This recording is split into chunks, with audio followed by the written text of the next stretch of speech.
And this wasn't, my solder sponge is dying, and I need to get a replacement soon, but I figured, wait, I have some wool, and I have my crochet needle, so I crocheted a solder sponge. And it works really well. It stands up to the heat much better than the solder sponges. When it gets a little dry, then fibers start coming off and they burn. But pretty much, it's nice, and it's got a really nice texture, and and pretty much it just stands up to the soldering iron much better than the sponges do. Oh, you are so cool to do that. I think he should crochet nerd patterns into it. It could be a cottage industry selling. That's it. That is really neat. This is the boy equivalent of Jerry misunderstanding the Easy Bake Oven.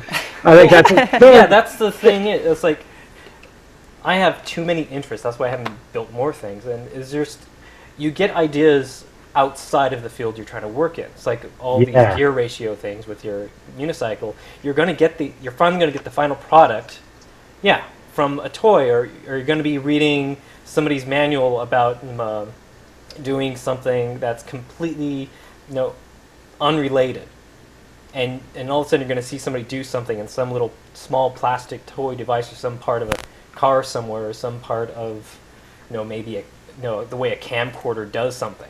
And you're going to find within that camcorder the exact gear that you need. Something like that. And it's going to be unrelated, and it's like I just sort of hit upon the idea, because at first, like for the sponge, I was just sort of toying with the idea. I was trying to think of other sponge materials I can use that were more natural and may be able to stand up to heat. And I was thinking of natural sponges, but then I knew they also are just too crumbly once they get a little dry. And I was just trying to think of all the natural things, and I hit upon wool.